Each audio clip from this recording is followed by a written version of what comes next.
Iran के सदर इब्राहिम रईसी कौन थे?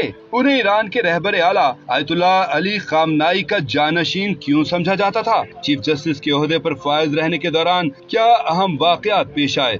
तफसीलात सामने आ गयी। इब्राहिम रईसी 1960 में मशहद में पैदा हुए। इब्राहिम रईसी को ईरान के रहबर आला आयतुल्लाह अली खामनाई का जानशीन समझा जाता है। इब्राहिम रईसी ने ईरान की अदलिया में मुख्तलिफ ओहदों पर काम किया। कदामत पसंद नजरियात के हामिल इब्राहिम रईसी पर ये इल्जाम भी लगते रहे कि उन्होंने कम उम्र अफराद को फांसी की सजाएं सुनाई।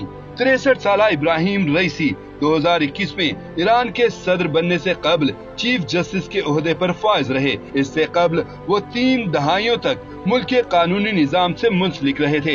इसके अलावा भी वो कई अहम जिम्मेदारियां अदा कर चुके हैं। इब्राहिम रईसी को ईरान के सुप्रीम लीडर का करीबी मोतमद तस्वर किया जाता था, जिसकी बिना पर उन्हें खामनाई के जानशीन के तौर पर भी देखा जाता रहा है। सन 1979 में ईरान में आने वाले इनकलाब और शाह ईरान के खिलाफ होने वाले मुजाहिरों में उन्होंने बढ़ चढ़कर हिस्सा लिया।